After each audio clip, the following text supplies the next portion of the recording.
Hello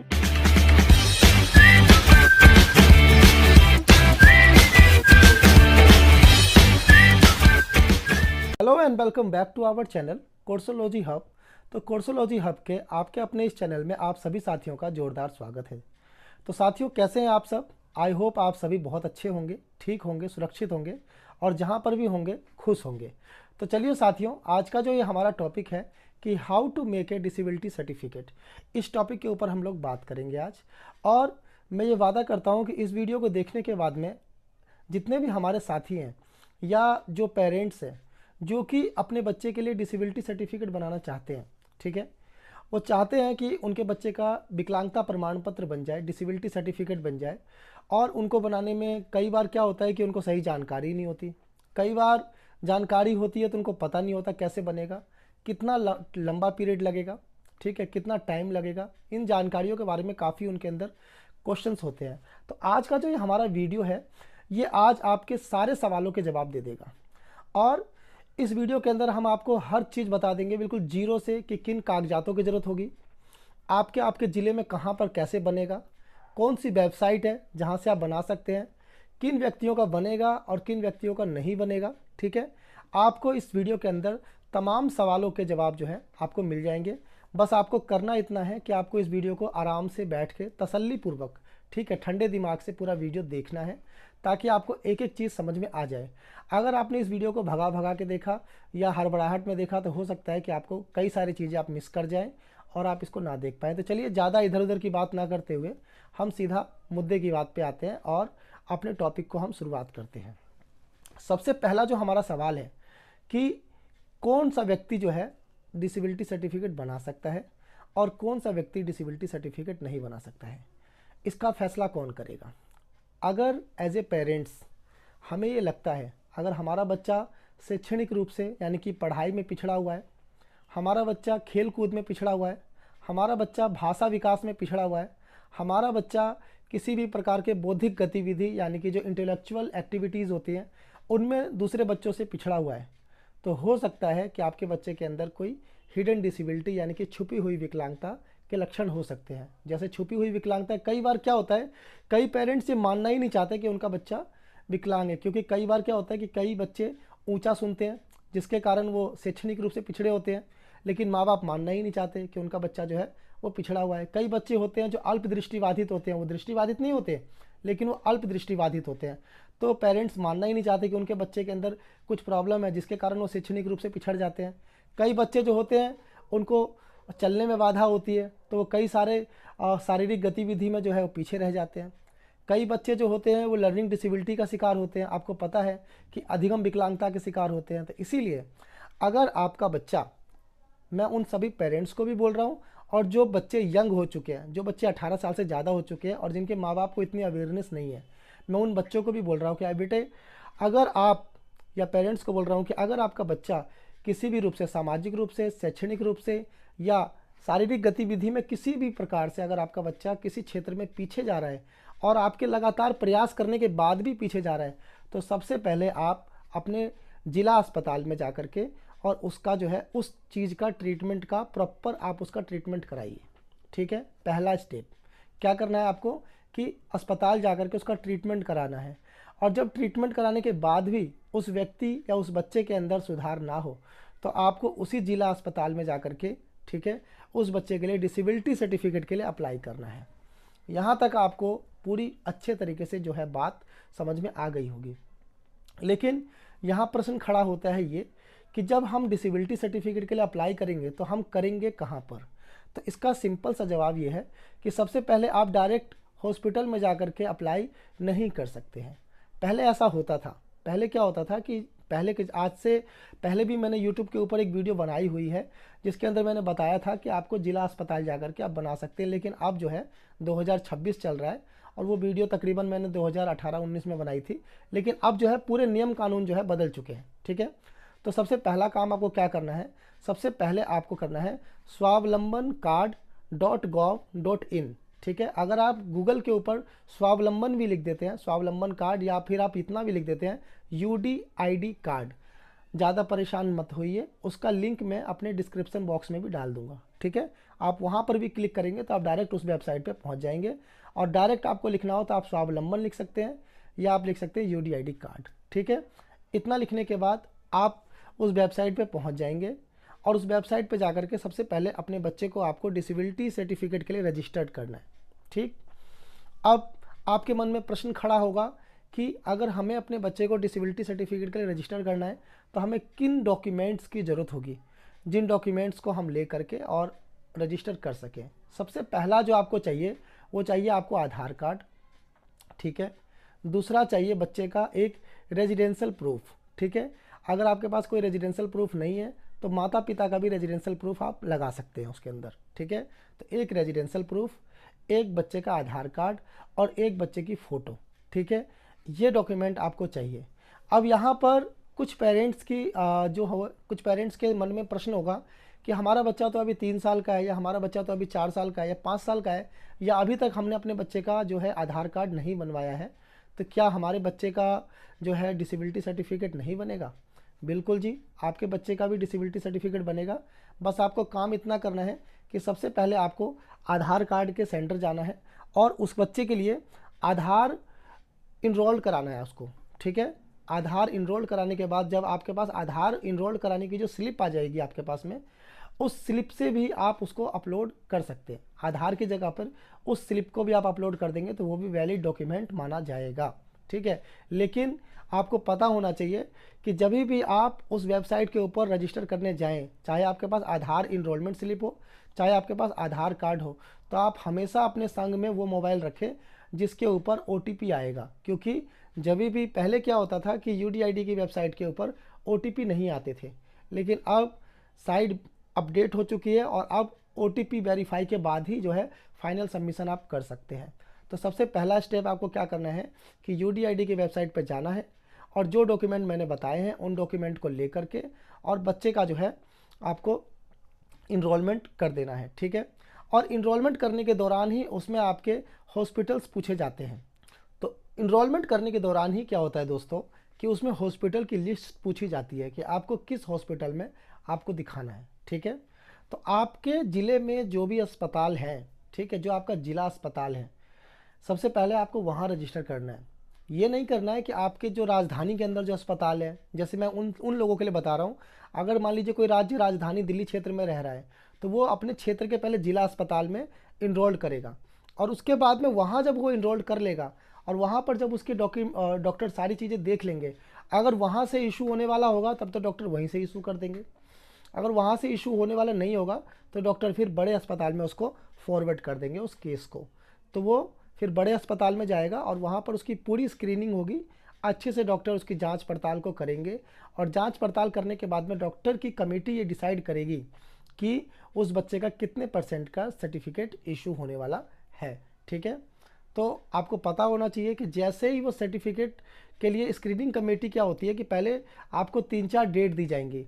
एक बार बुलाया जाएगा, बच्चे की जांच होगी, फिर दूसरी बार, फिर तीसरी बार, इस तरह से 3-4 बार बच्चे की जांच होती है, पूरी कंप्लीट जांच होगी।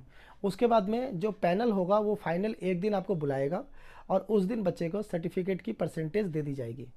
अब आपके मन में प्रश्न खड़ा हो गया होगा कि जब हमारा सर्टिफिकेट बन जाएगा, जैसे मान लीजिए मेरा सर्टिफिकेट बन गया, तो क्या मुझे वो सर्टिफिकेट लेने के लिए अस्पताल जाना होगा? तो जी नहीं, बिल्कुल आपको अस्पताल नहीं जाना होगा। आपका सर्टिफिकेट जो बन गया है तो आपका सर्टिफिकेट कुरियर के माध्यम से आपके घर पे ही आएगा, ठीक है, ये बात याद रखिएगा। आपका सर्टिफिकेट भी आएगा और सर्टिफिकेट के साथ में आपका UDID कार्ड भी आएगा।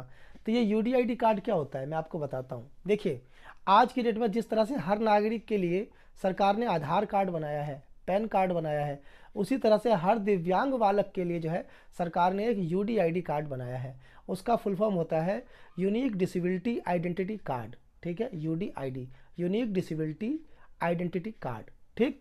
तो UDID कार्ड जो है आधार कार्ड की तरह है, वो एक ही कार्ड होगा जिससे कि सरकार की जितनी भी तमाम सुविधाएं हैं, सरकार जितनी भी सुविधाएं आज दे रही है भारत में, चाहे वो सस्ते दरों पर होम लोन हो, चाहे वो रेलवे कंसेशन के लिए टिकट्स हो, चाहे एयरलाइंस की सुविधाएं हों, चाहे उसको रोज़गार करने के लिए कोई और फैसिलिटी हो, या राज्य सरकार दिव्यांग व्यक्तियों को कोई एड एंड अप्लाइंसेस दे रही हो, ठीक है, या कोई भी प्रकार की जो भविष्य में भी अगर सरकार कोई योजना लॉन्च करेगी तो उसके अंदर उस योजना को लेने के लिए आपको 2 डॉक्यूमेंट्स की ज़रूरत जरूर होगी। बाकी डॉक्यूमेंट्स की ज़रूरत तो होती ही है कि आप रेजिडेंशियल प्रूफ ले आइए, आप अपना आधार कार्ड ले आइए, आप अपना राशन कार्ड ले आइए, बिजली का बिल ले आइए, वगैरह वगैरह जितने डॉक्यूमेंट होते हैं। लेकिन आपका डिसेबिलिटी सर्टिफिकेट और आपका यूडीआईडी कार्ड, ये 2 चीज़ों की आपको रिक्वायरमेंट हमेशा रहेगी। चाहे आपको ट्रैवल में कंसेशन लेना है, आपको बस में कंसेशन लेना है, ट्रेन में लेना है या प्लेन में लेना है, लोन लेना है, या कोई भी ऐसी चीज़ लेनी है जो सरकार आपको कोई स्कीम के माध्यम से फैसिलिटी दे रही है, तो उसके लिए आपको यूडीआईडी कार्ड लगेगा। ठीक है, कई सारे साथी हमारे ऐसे पुराने साथी भी हैं जिन्होंने अपना डिसेबिलिटी सर्टिफिकेट तो बना रखा है, लेकिन उन्होंने अपना यूडीआईडी कार्ड नहीं बनाया। उसको कैसे बनाना है, क्या करना है, उसके लिए हम अलग से वीडियो बना लेंगे, क्योंकि सारा टॉपिक एक में डाल देंगे तो थोड़ा सा मिक्स मसाला हो जाएगा। तो अभी हम उन साथियों को टारगेट करके ये वीडियो बना रहे हैं जिनका बिल्कुल भी कुछ नहीं बना हुआ है। अब कई साथी के मन में ये प्रश्न होता है कि क्या डिसेबिलिटी सर्टिफिकेट 18 साल के बाद बनता है? तो जी नहीं, डिसेबिलिटी सर्टिफिकेट आप बच्चे का किसी भी स्टेज पे बना सकते हैं। ठीक है, तो जब आप डिसेबिलिटी सर्टिफिकेट किसी भी स्टेज पे बनाएंगे बच्चे का, तो 18 साल से पहले जो डिसेबिलिटी सर्टिफिकेट बच्चे का बनता है उसके ऊपर टेम्परेरी लिखा होता है। इसका मतलब ये नहीं है कि वो टेम्परेरी है, वो सारे काम जो है परमानेंट कार्ड वाले करेंगे, क्योंकि बच्चे का ह्यूमन डेवलपमेंट होता है और बच्चे के ठीक होने की संभावना 18 साल तक रहती है, इसीलिए उसको टेम्परेरी रूप से बनाया जाता है। लेकिन अगर बच्चे के अंदर 18 साल के बाद सुधार नहीं हुआ तो एक मामूली सा स्क्रीनिंग और होगा हॉस्पिटल में, और उसके बाद उसको लाइफ टाइम के लिए परमानेंट जो है डिसेबिलिटी सर्टिफिकेट इशू किया जाता है। ठीक है, तो आई होप यहाँ तक आप लोगों को सभी बातें जो है अच्छे तरीके से समझ में आ गई होंगी। कई सारे हमारे साथियों के मन में ये प्रश्न भी आया होगा कि क्या अगर हमारा सारे डॉक्यूमेंट अगर बिहार का है और हम रहते दिल्ली के अंदर हैं, या हमारे डॉक्यूमेंट यूपी के हैं और हम रहते बॉम्बे के अंदर हैं, तो क्या हम बॉम्बे में सर्टिफिकेट इशू करा सकते हैं अपने बच्चे का? क्योंकि हमारे सारे डॉक्यूमेंट जो है ओरिजिनल डॉक्यूमेंट, आधार का एड्रेस और डॉक्यूमेंट में जितने भी हमारे एड्रेस प्रूफ वगैरह हैं वो सब बिहार या यूपी के हैं। कई सारे माइग्रेटेड फैमिली होती हैं जो एक्चुअली में बिलोंग करती हैं गांव से, लेकिन वो रह रही हैं शहर के अंदर, तो क्या उनका जो है सर्टिफिकेट शहर में बन जाएगा? तो जी नहीं, इसके लिए आपको सबसे पहला काम ये करना पड़ेगा कि आपको अपना एड्रेस अपडेट कराना पड़ेगा जहाँ पे भी आप रहते हैं, और उस एड्रेस को अपडेट कराने के बाद फिर आप उस जहाँ पे भी आप जिस शहर में रह रहे हैं उस ज़िले अस्पताल में जाकर के आप इस काम को करवा सकते हैं। नहीं तो आपकी जो फाइल है वो रिजेक्ट हो जाएगी और आपके ऊपर रिमार्क्स यही लिखा जाएगा कि आप यहाँ का एड्रेस नहीं, जहाँ का आपका एड्रेस है आप वहाँ पे जाके बनवाइए। तो इसीलिए अगर किसी व्यक्ति का एड्रेस गांव का है तो या तो वो गांव में जाके बनवाए जो भी उसका जिला अस्पताल है, और अगर उसको वहीं से बनवाना है तो पहले वो सारे डॉक्यूमेंट पे एड्रेस अपडेट कराए और यहाँ का एड्रेस कराए, उसके बाद जा कर के वो बनवाए। ठीक है, अब कई सारे लोगों के मन में ये प्रश्न होगा कि सर अगर हम ये सर्टिफिकेट बना लेते हैं तो हमें बेनिफिट क्या मिलेगा? इतनी मेहनत तो हम लोग कर लेंगे कि भाई सर्टिफिकेट बन जाए, लेकिन उसका हमें बेनिफिट क्या मिलेगा? तो उसका बेनिफिट आपको ये मिलेगा साथियों कि सबसे पहले तो आपको जो सरकार के द्वारा जो दिव्यांग व्यक्तियों को जो 4% का जो बहुमूल्य रिजर्वेशन है वो आपको मिलेगा रोजगार के लिए। रोजगार से पहले एक अच्छी शिक्षा प्राप्त करनी है आपको, तो हर विद्यालय के अंदर जो है दिव्यांग व्यक्तियों के लिए 4% सीट जो है वो आरक्षित रहती है। इवन सरकार ने प्राइवेट ईडब्ल्यूएस जो सरकार की जो प्राइवेट स्कूल्स होती हैं उनके अंदर भी दिव्यांग व्यक्तियों के लिए, ईडब्ल्यूएस व्यक्तियों के लिए, एससी एसटी ओबीसी के लिए जो है सीटों को आरक्षित किया हुआ है, जिसमें दिव्यांग व्यक्तियों का भी कोटा होता है। तो आपके बच्चे को प्राइवेट और गवर्नमेंट स्कूल में, उसके बाद में कॉलेज में, उसके बाद में उसकी हायर स्टडीज़ में, ठीक है, वहाँ उसको बेनिफिट मिलेगा उस सर्टिफिकेट का। उसके अलावा उस बच्चे को जो है वो सरकार की जो पेंशन स्कीम है, जो सोशल सिक्योरिटी पेंशन स्कीम है, जैसे दिल्ली के अंदर आपको पता है कि 2500 रुपये तक की जो बड़ी राशि है वो बच्चों को दी जाती है, जिससे कि वो एजुकेशनली, सोशली और हर तरह से वो फॉरवर्ड हो सके, थोड़ा सा आगे बढ़ सके। तो वो सहायता राशि भी उसको मिलेगी। ठीक है, उसका भी वो बेनिफिट ले सकता है। उसके अलावा बैंक के अंदर अगर उसको एजुकेशन लोन लेना है या होम लोन लेना है या किसी प्रकार का अदर उसको फैसिलिटी के लिए जो पर्सनल लोन वगैरह लेना है तो उसमें भी उसको कंसेशन मिलेगा। ठीक है, उसके अलावा उस बच्चे को जो है वो रेलवे के अंदर आपको पता है कि एक भारी भरकम जो है डिस्काउंट मिलता है। ठीक है, एयरलाइंस के अंदर लिमिटेड है लेकिन कुछ हद तक डिस्काउंट मिलता है। उसके अलावा सरकार के द्वारा जितनी भी एड एंड अप्लायंसेस वगैरह दिए जाते हैं समय समय पे दिव्यांग व्यक्तियों को, वो उसको उन बेनिफिट्स को वो लाभ ले सकता है। उसके अलावा भी तमाम बेनिफिट हैं जिसको लेकर के मैं एक अलग से वीडियो लेकर के आऊँगा कि दिव्यांग व्यक्तियों को यूडीआईडी कार्ड होने के क्या क्या फ़ायदे हैं। ठीक है, उसके लिए हम एक अलग से लंबा चौड़ा और अच्छे तरीके से इसके ऊपर डिटेल से आपको बताएंगे कि कौन कौन से बेनिफिट हैं। तो इस तरह से आप जो है इसको कर सकते हैं, इसको इस डॉक्यूमेंट को आप बना सकते हैं। अब आपके मन में एक प्रश्न होगा कि कितना समय लगता है इसको बनाने में, कि कितना समय लग जाएगा सर ये बन के आने में। अगर आपका सारा प्रोसीजर सही है, ठीक है, और डिपेंड करता है कि आपके ज़िले अस्पताल में दिव्यांग व्यक्तियों के लिए सर्टिफिकेशन के लिए कितने एप्लीकेशंस आए हुए हैं। अब जैसे दिल्ली जैसे शहर है या फिर बॉम्बे जैसे शहर है जहाँ पर हाईली क्राउड है, बहुत ज़्यादा पॉपुलेशन है, तो यहाँ पर 6 मंथ से लेकर के 1-1 साल की वेटिंग है। ठीक है, तो 1 साल का समय भी आपका लग सकता है। लेकिन अगर आप छोटे शहर में हैं जहाँ पर अस्पताल में एप्लीकेशंस कम है, तो वहाँ पर आपका 3 महीने से 4 महीने का समय भी लग सकता है।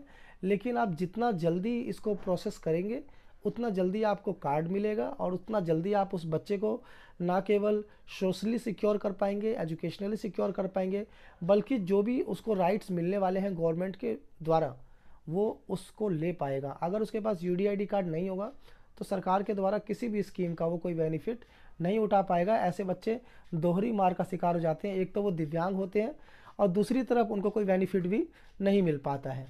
ठीक है, तो मैंने अपनी तरफ से आप लोगों को लगभग जितने भी डाउट्स एंड पॉइंट्स थे इसके अंदर कि आपको क्या क्या पेपर लगेगा, आप कहाँ पे जाके बनवा सकते हैं, कौन बनवा सकता है इसको, ठीक है, मैंने पहले बताया कि ना तो ये पेरेंट्स डिसाइड कर सकते हैं, ना आपके टीचर डिसाइड कर सकते हैं, और ये डिसाइड कौन करेंगे, ये करेंगे डॉक्टर डिसाइड। डॉक्टर उसकी अच्छे तरीके से स्क्रीनिंग करेंगे, मल्टीपल टाइम स्क्रीनिंग करेंगे। कई बार क्या होता है, बच्चा कई बार आप देखेंगे कि आज आपने बच्चे को सिखाया और जब कोई पूछता है वही चीज़ें तो बच्चा घर में तो 10 बार बताता है लेकिन बाहर जाके नहीं बताता। तो इसीलिए डॉक्टर उसको अच्छे तरह से स्क्रीनिंग करेंगे और उसके बाद डॉक्टर डिसाइड करेंगे कि ये बच्चा इस सर्टिफिकेट के लिए एलिजिबल है या नहीं है। तो इसीलिए अगर आपको ज़रा सा भी डाउट है तो आप अपने बच्चे का स्क्रीनिंग ज़रूर करवाएं। ठीक है, तो मैंने स्क्रीनिंग का बता दिया। उसके अलावा डॉक्यूमेंट कहाँ पे बनेगा, कौन कौन से पॉइंट्स हैं। अगर इसके अलावा भी आपके मन में कोई डाउट हो, कोई प्रश्न हो, कोई लगे क्वेरी हो, क्योंकि आपको पता है कि पहले जो डिसेबिलिटी सर्टिफिकेट बनते थे वो लगभग 7 कैटेगरी में बनते थे, लेकिन अब जो है गवर्नमेंट ने RPWD एक्ट 2016 के अंदर आपने देखा कि उसको बढ़ा करके 21 कैटेगरी कर दिया गया है। ठीक है, तो आपको अगर लगे कि सर मेरा ये डाउट आपने कवर नहीं किया वीडियो में, तो प्लीज़ आप उस कमेंट को जो है हमारे वीडियो के नीचे डाल दीजिए। ठीक है, और मैं कोशिश करूँगा कि उसका रिप्लाई मैं आपको दूँ। ठीक है, और लगभग मैं सारे कमेंट का रिप्लाई देता हूँ, तो मैं उसका भी रिप्लाई आपको नीचे दूंगा। और जिन लोगों को भी ये वीडियो इन्फॉर्मेटिव लगी हो, अच्छा लगा हो आपको, तो आप मेरे चैनल को लाइक करिए, सब्सक्राइब करिए और अपने जितने भी साथी हैं उनको शेयर करिए, ताकि ये वीडियो अच्छे से अच्छे जगह पहुंच सके और ज़्यादा से ज़्यादा लोग जो है इस वीडियो का फ़ायदा उठा सकें। ठीक है, और अगर आपको फिर भी लगे कि कोई दिक्कत है, कोई प्रॉब्लम है, कुछ और एक्स्ट्रा इसके अंदर होना चाहिए, या आपको लगे कि सर ये जानकारी आपने नहीं दी, तो आप इसके नीचे आप कमेंट में लिख दीजिए उसको, मैं उसको आपको रिप्लाई दे दूंगा। ठीक है, तो थैंक यू सो मच, आप हमारा वीडियो इतने ध्यान से और इतनी देर तक आपने देखा, और हमारे चैनल को लाइक शेयर एंड सब्सक्राइब करें। ठीक है, चलिए मिलते हैं आपसे नेक्स्ट वीडियो में। Thank you so much.